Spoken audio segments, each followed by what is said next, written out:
നിങ്ങളുടെ ഫേവറേറ്റ് സീരിയലുകൾ ടിവിയിൽ വരുന്നതിന് മുൻപേ സൺ നെക്സ്റ്റ് ആപ്പിൽ കാണാം. ഇനി എല്ലാവർക്കും മുൻപേ കാണൂ. ഇപ്പോൾ തന്നെ സൺ നെക്സ്റ്റ് ആപ്പ് ഡൗൺലോഡ് ചെയ്ത് സബ്സ്ക്രൈബ് ചെയ്യൂ.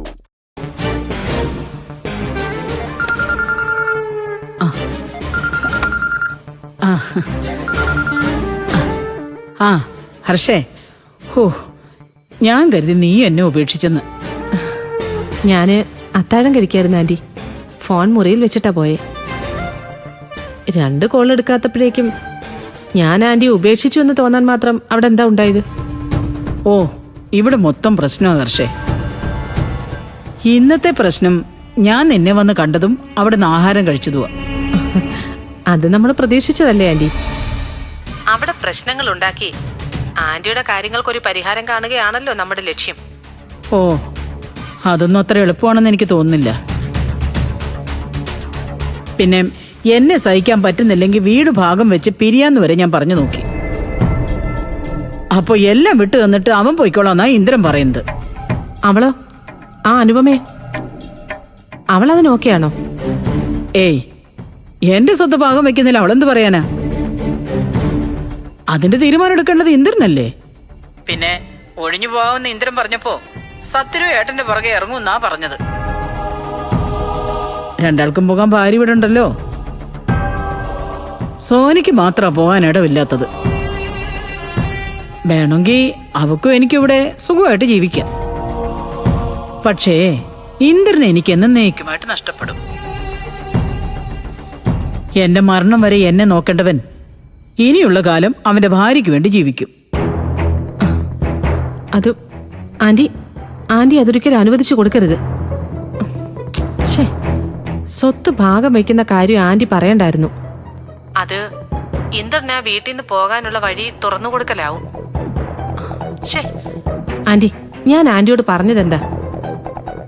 ആന്റിക്ക് സ്വന്തം വീട്ടിൽ സ്വാതന്ത്ര്യം നഷ്ടപ്പെടുന്നതിനെ കുറിച്ചും വിശപ്പ് മാറി ഭക്ഷണം കിട്ടാതിരിക്കുന്നതിനെ കുറിച്ചും ഇന്ദ്രനെ ബോധ്യപ്പെടുത്തണമെന്നല്ലേ? ഒരുതരം ഇമോഷണൽ ബ്ലാക്ക്മെയിലിംഗ്. ആന്റി, അതിന് മാത്രമേ അവൻ വീഴൂ. അതിന് അവനെ എന്റെ മുമ്പിൽ നിന്ന് തനിച്ച് കിട്ടണ്ടേ ഹർഷേ? അവനറിയാം എന്റെ കണ്ണിൽ നോക്കി എതിർത്തൊരു വാക്കു പറയാൻ അവന് കഴിയില്ലെന്ന്.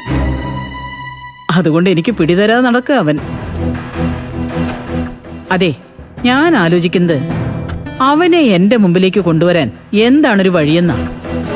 നിന്റെ വീട്ടിൽ നിന്ന് വന്ന ശേഷം ഞാൻ ഈ വീട്ടിൽ നിന്ന് കുടിവെള്ളം പോലും കുടിച്ചിട്ടില്ല. പട്ടിണി സമരം തുടങ്ങിയാലോ എന്ന് ആലോചിക്കുക. ഏയ്, അത് വേണ്ട ആന്റി. അമ്മ പട്ടിണി കിടക്കുന്ന കാര്യം പോലും ബാക്കിയുള്ളവർ ചിലപ്പോ അവനെ അറിയിച്ചില്ല എന്നും വരും.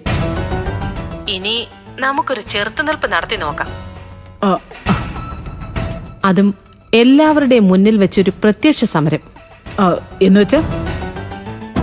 ആന്റി, ഞാനിത് പറയാം. ആന്റി ശ്രദ്ധിച്ചു കേൾക്കണം. നാളെ തന്നെ അത് നടപ്പിലാക്കുകയും വേണം. ശരി ഹർഷേ, നീ പറ.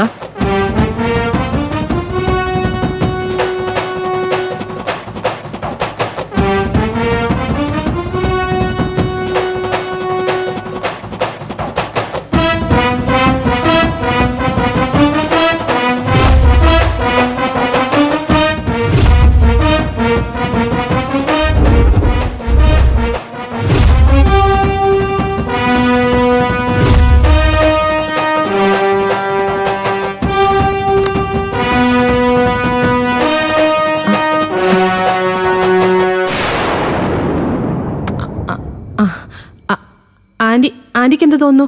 ഓക്കെ അല്ലേ? ഓക്കെ ഹർഷേ. മക്കള് വീട്ടിൽ നിന്നും പുറത്താക്കിയ ഒരമ്മയ്ക്ക് ഇതിലും നല്ലൊരു സമരമുറ വേറെയില്ല. നാളെ തന്നെ ഞാൻ ഇതിനിറങ്ങുക ഹർഷേ. ഇതിൽ ഇന്ദ്രൻ വീഴും. ശരി ആന്റി, എന്നാ വെച്ചോ. നാളെ ഇതിന്റെ റിസൾട്ട് എന്നെ വിളിച്ച് പറഞ്ഞാ മതി. ശരി ഹർഷേ, നീ കടന്നു. നാളെ ഒരു ശുഭവാർത്ത തന്നെ ഞാൻ നിന്നെ വിളിച്ചു പറയും. Okay aunty, good night.